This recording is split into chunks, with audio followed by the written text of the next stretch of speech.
आज त्यांच्या घटस्फोटाची कोर्टात पहिली तारीख होती. सपना आपले घर कसेबसे चालवत होती. तिच्याकडे पैसेही नव्हते, त्यामुळे ती सकाळीच घरातून निघाली आणि पायी पायी कोर्टात पोहोचली होती. आणि तेथे जाऊन ती कोर्टाच्या पायऱ्यांवर बसली. तिने खूप जुनी साडी घातली होती. तिने तयारीही केली नव्हती आणि आज ती खूप नाराज दिसत होती. पायऱ्यांवर बसून ती कोर्ट उघडण्याची वाट पाहत होती. बसल्या बसल्या आता तिला भूक लागली होती, त्यामुळे तिने एक चहा घेतला आणि त्यासोबत बिस्किट खाल्ले. काही वेळानंतर तिथे तिचा पती विकास आला. त्याच्यासोबत त्याची आई, बहीण, भाऊ हे आले होते. ते त्यांच्या प्रायव्हेट गाडीने तेथे आले होते. जेव्हा त्याने तेथे सपनाला पाहिले, त्याने तिच्याकडे मुद्दाम दुर्लक्ष केले आणि तो पुढे निघून गेला. 2 वर्षापासून सपना आणि विकास हे दोघं वेगळे राहत होते. सपना ही अनाथ मुलगी होती. ती लहान असतानाच तिचे आईवडील ॲक्सिडेंटमध्ये वारले होते. आईवडील वारल्यानंतर तिचा सांभाळ तिच्या काका काकूंनी केला होता. जेव्हा ती कॉलेजमध्ये शिकत होती तेव्हा विकासही त्याच कॉलेजमध्ये होता आणि त्यामुळे विकासचे तिच्यावर प्रेम झाले आणि विकासला तिच्यासोबत लग्न करायचे होते. त्यामुळे तो लग्न करण्यासाठी तिच्या मागे लागला. एके दिवशी विकासने तिला प्रपोज केले आणि सपना त्याला नकार देऊ शकली नाही. आणि विकास चांगल्या घरातील मुलगा होता. त्यांची आर्थिक परिस्थितीही चांगली होती. त्यामुळे जेव्हा तो सपनाचा हात मागण्यासाठी तिच्या घरी गेला तेव्हा तिचे काका काकू नकार देऊ शकले नाही. सपनाच्या काकांनी त्यांच्या लग्नासाठी होकार दिला आणि तिच्या काकूला असेही ती ओझे वाटत होती. त्यामुळे तिची काकू तिला लवकरात लवकर घरातून काढण्याच्या मागे होती, कारण सपनामुळे त्यांच्या मुलींचेही लग्न होत नव्हते. आणि मग सपनाचे विकाससोबत लवकरच लग्न झाले. एका गरीब आणि अनाथ मुलीला चांगले घर मिळाले होते आणि विकासही तिला खूप जीव लावत होता. हे सर्व पाहून असे वाटत होते की सपनाचे नशीब उजळले आहे. पण पुढे तिचे आयुष्य खूप कठीण झाले, कारण विकासच्या घरात त्याच्या व्यतिरिक्त सपनाला कोणीही पसंत करत नव्हते. कारण त्यांचे लग्न फक्त विकासच्या हट्टीपणामुळे झाले होते. कारण तो म्हणाला होता की जर माझे लग्न सपनासोबत झाले नाही तर मी हे घर सोडून कुठेही निघून जाईल. नाईलाजाने त्यांनी त्या दोघांचे लग्न लावून दिले. पण त्याच्या आईवडिलांची अशी इच्छा होती की विकासने सपनाला सोडून द्यावे. आता तिच्या लग्नाला 2च महिने उलटले होते. तेवढ्यातच तिच्या सासऱ्यांचा ॲक्सिडेंट झाला. त्यामुळे या गोष्टीसाठी सर्वांनी तिलाच दोष दिला. सगळेजण तिला म्हणू लागले की ती या घरासाठी अशुभ आहे. आता सर्वजण तिला दोष देऊ लागले आणि ती खूप मनापासून तिच्या सासू सासऱ्यांची सेवा करत होती. ती वेळेवर त्यांना जेवण देत होती, त्यांच्या गोळ्या औषधेही देत होती. पण तरीही तिची सासू तिला टोमणे मारत होती, कारण त्यांना काहीही करून सपनाला घराबाहेर काढायचे होते. आता ते तिच्यावर खोटे आरोपही लावत होते. पण ही गोष्ट विकासला समजली नाही. ते रोजच तिचा छळ करत होते आणि तिला चुकीचे ठरवत होते.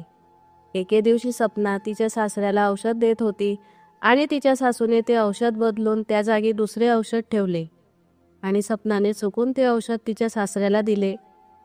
त्यामुळे त्यांची तब्येत जास्त खराब झाली आणि या सर्व गोष्टींचा दोष तिच्या सासूने तिच्यावर टाकला. या कारणामुळे पूर्ण घरात तांडव झाला. सर्वजण तिला म्हणू लागले की तिने जाणून बुजून तिच्या सासऱ्यांना चुकीचे औषध दिले आहे. ती त्यांना मारण्याचा प्रयत्न करत आहे. यावेळी विकासही तिला बोलू लागला की तू सुशिक्षित असूनही तू एवढी मोठी चूक कशी केली. त्यावर सपना त्याला म्हणाली की तुम्ही तरी माझा विश्वास करा. मी रोज त्यांचं औषध एका बॉक्समध्ये ठेवते, पण आज त्या बॉक्समधील औषध कसे बदलले हे मला माहीत नाही. मी चुकून त्यांना ते औषध दिले, यात माझी काहीही चूक नाही. हे ऐकून विकासला खूप राग आला, कारण त्याच्या वडिलांवर खूप प्रेम होते. त्या दोघं पती पत्नींना ही गोष्ट माहीत नव्हती की विकासचे कुटुंबीय त्या दोघांना वेगळे करण्याच्या मागे आहेत. त्यात त्याचे वडीलही समाविष्ट होते. त्यांची तब्येत सुधारण्यासाठी विकासने त्यांच्यावर पाण्यासारखा पैसा ओतला. तेव्हा त्याच्या वडिलांची तब्येत सुधारली. आता हळूहळू घरात जे काही वाईट होत होते त्याचा संपूर्ण दोष ते सपनालाच देत होते. आता हळूहळू त्यांच्या लग्नाला वर्ष झाला होता. एके दिवशी सपनाच्या नंदेला पाहायला मुलगा आला होता. तिच्या सासूने तिला सर्वांसाठी स्वयंपाक करायला सांगितला. त्यावेळी सपना गरोदर होती, म्हणून तिला एवढ्या लोकांचा स्वयंपाक करण्यात त्रास होत होता. पण ती तिच्या सासूला घाबरून स्वयंपाक करू लागली. डॉक्टरांनी तिला बेड रेस्ट सांगितला होता, पण तरीही ती घरात कामे करत होती. प्रत्येक वेळेला दोष देत होते आणि घरात तिच्याशी कोणीही चांगले बोलत नव्हते. त्यामुळे ती टेन्शनमध्ये राहू लागली.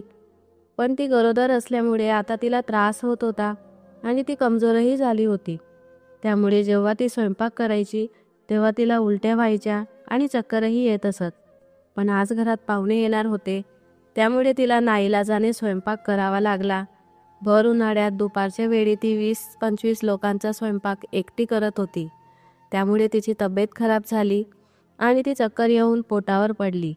तिला पोटाचा भयंकर त्रास होऊ लागला. घाईघाईत विकास तिला हॉस्पिटलला घेऊन गेला. तिथे गेल्यावर डॉक्टरांनी तिला तपासले आणि असे माहीत झाले की तिचे बाळ पोटातच मेले आहे. ही गोष्ट ऐकून विकासला खूप दुःख झालं, कारण त्याच्या होणाऱ्या बाळावर खूप प्रेम होते आणि त्याला ते बाळ हवे होते. पण सपनाच्या सासूने इथेही काही कसर सोडली नाही. ती हॉस्पिटलमध्ये जोरजोरात रडू लागली आणि आपल्या मुलाला म्हणू लागली की या अपशकुनी बाईने काय केले आहे. विकास, मी तर तुला आधीच सांगितले होते की या बाईशी लग्न करू नको, पण तू माझे ऐकले नाही. मला आजी होण्याचा खूप आनंद होता. मी खूप स्वप्न रंगवले होते, पण तिच्यामुळे आज सर्व काही संपले आहे. मी तर तुला आधीच म्हणाले होते की ही तुझ्यासाठी अशुभ आहे. त्याचा परिणाम काय झाला? ती आपल्या मुलालाही खाऊन गेली. अरे, जी मुलगी जन्मानंतर आपल्या आईवडिलांना खाऊन गेली, तिचे पाय आपल्या घरात पडताच तिने आपल्या सासऱ्याला मारण्याचा प्रयत्न केला. तू जरा विचार कर की अशा मुलीसोबत लग्न करून तुला काय मिळाले आहे? आम्ही तिचे शत्रू आहोत का? तिने आम्हाला सांगायला हवे होते की मी एवढ्या लोकांचा स्वयंपाक एकटी करू शकत नाही. माझी तब्येत बरी नाही. आम्ही तिला मदत केली नसती का? पण तिला मुलगा नको होता म्हणून तिने हे सर्व काही मुद्दाम केले आहे. आईचे बोलणे ऐकून आता विकासचं डोकंही काम करत नव्हतं. आता त्यालाही असे वाटू लागले होते की माझी आई आणि बहीण खरं सांगत आहे, आणि तो त्यांच्यावर आता विश्वास करू लागला आणि सपनापासून दूर जाऊ लागला. एका वर्षातच घरात असे वातावरण निर्माण झाले की आता त्यालाही सपना आवडत नव्हती. त्याचेही तिच्यावरील प्रेम आता कमी झाले होते. जोपर्यंत विकास तिच्यासोबत होता तोपर्यंत तिला धीर होता, पण आता त्यानेही तिची साथ सोडली होती. त्यामुळे तिला खूप वाईट वाटत होते. हळूहळू आता वर्ष संपले आणि त्यांची ॲनिव्हर्सरी आली होती. सपनाला विकासकडून खूप अपेक्षा होत्या की ॲनिव्हर्सरीच्या दिवशी सर्व काही व्यवस्थित होईल. पण त्या दिवशी त्याने तिला असे गिफ्ट दिले, ते पाहून तिला मोठा झटका बसला. कारण विकासने तिला विषही केले नाही आणि त्या बदल्यात तो तिला म्हणत होता की तुझ्याशी लग्न करणे माझ्या आयुष्यातील सर्वात मोठी चूक आहे. तू माझ्या आयुष्यातून आणि माझ्या घरातून निघून जा. आपल्या पतीच्या तोंडातून असे शब्द ऐकल्यावर ती आता नाराज राहू लागली होती. ती आपले 2 जोड कपडे घेऊन आपल्या माहेरी निघून गेली. पण तिचे माहेरही तिचे स्वतःचे नव्हते. तिच्या काकांच्या घरी आल्यावर तिथेही तिला सुख मिळाले नाही. तिला जीव लावणारे आणि तिला समजून घेणारे तिचे काकाही अटॅकने वारले होते. तिच्या काकूला तर आधीच तिचे ओझे वाटत होते. तिची काकू तिला फक्त तिच्या काकांमुळे सहन करत होती. पण आता ते या जगात नसल्यामुळे सपनाच्या काकूनेही तिला घराबाहेर काढले. आता ती फक्त अनाथ नव्हती तर बेघरही झाली होती. कसा तरी तिला एका पार्लरमध्ये जॉब मिळाला.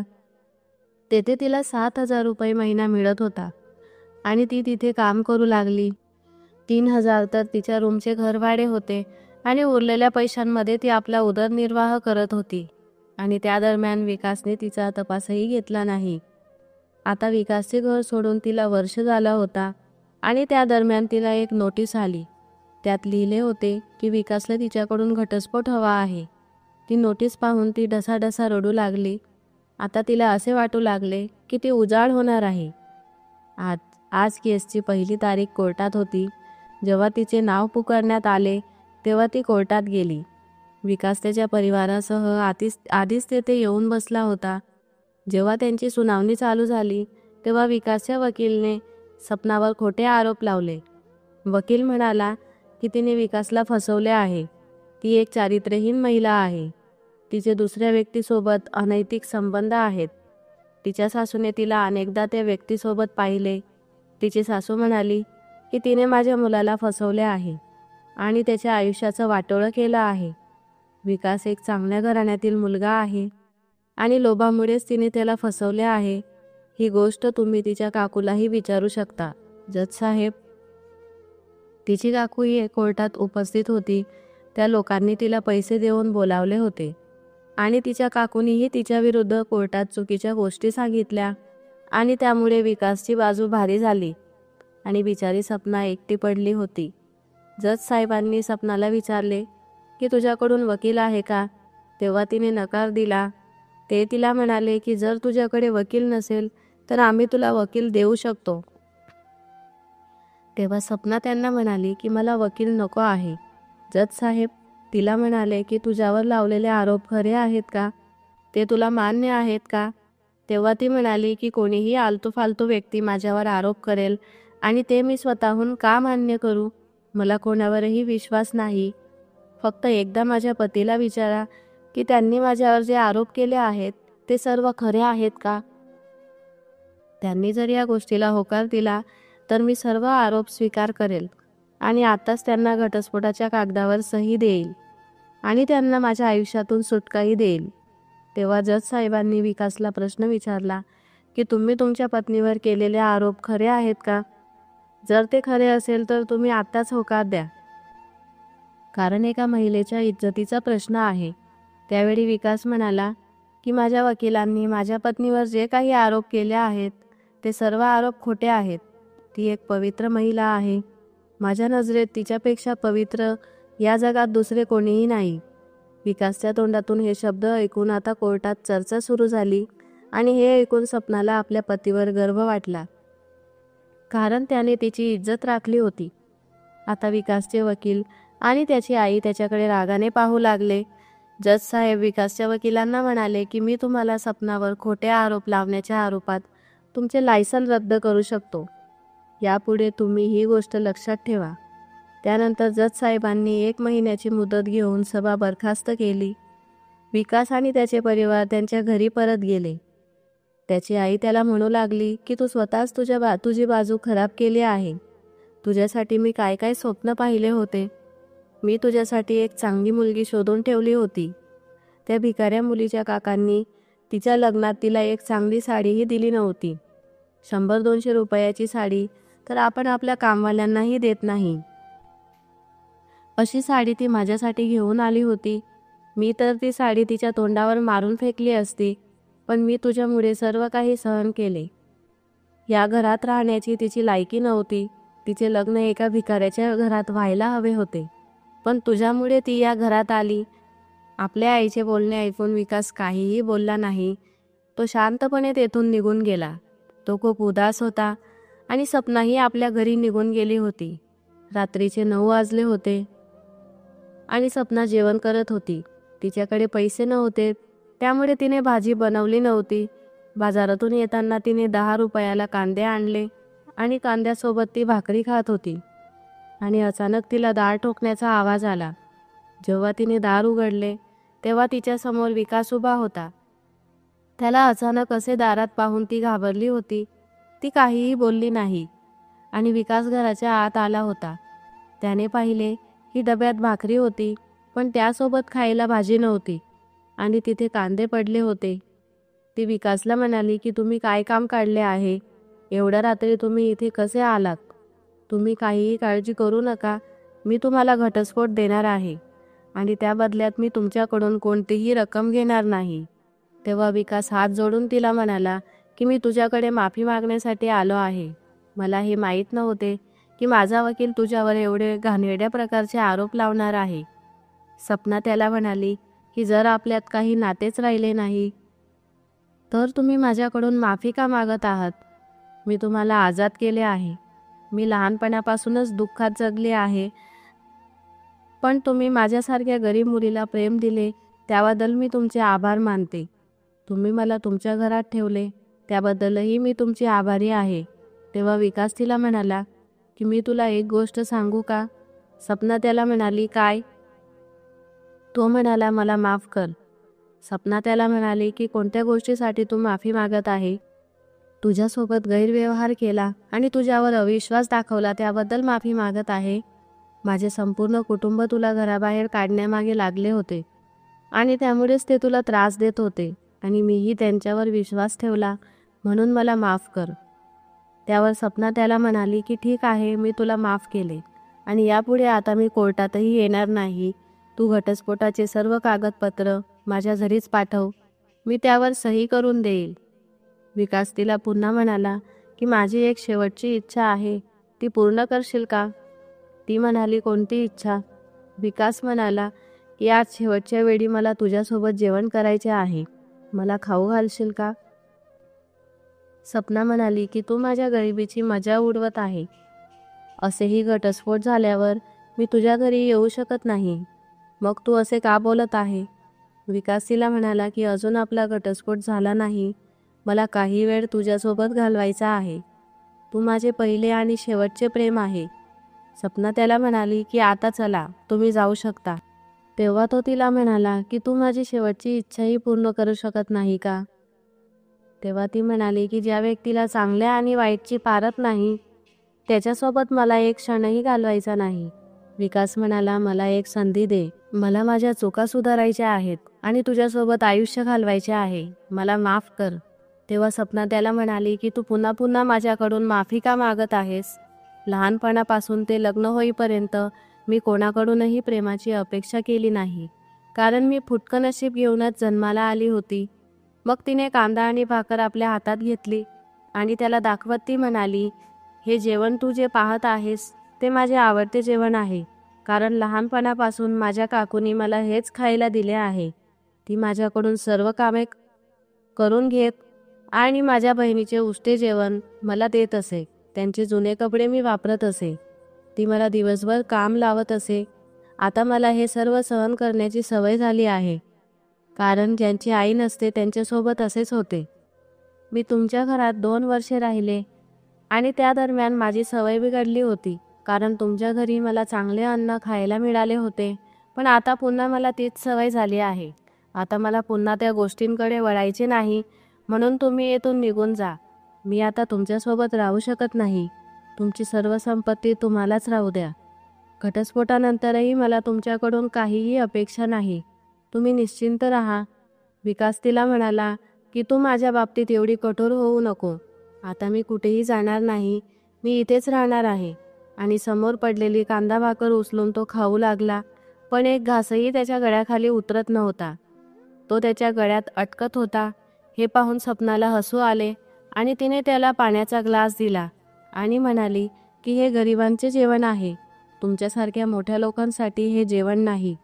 हे घ्या, पाणी पिऊन घ्या. तिला हसताना पाहून विकास तिच्याकडे एकटक पाहू लागला. तो पाणी पितानाही तिच्याचकडे पाहत होता आणि हे पाहून सपनाला लाजल्यासारखे झाले. तिने आपली मान खाली घातली. त्याने तिचा हात पकडला आणि तिला म्हणाला की मला एक चान्स दे, मी तुझ्याशिवाय नाही राहू शकत.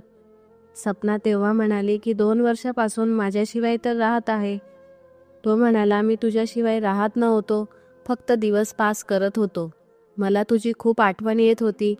माझ्यासोबत चल, आता आपण वेगळे राहूया. मला तुझ्यासोबत राहायचे आहे. ती त्याला म्हणाली की माझा हात सोड.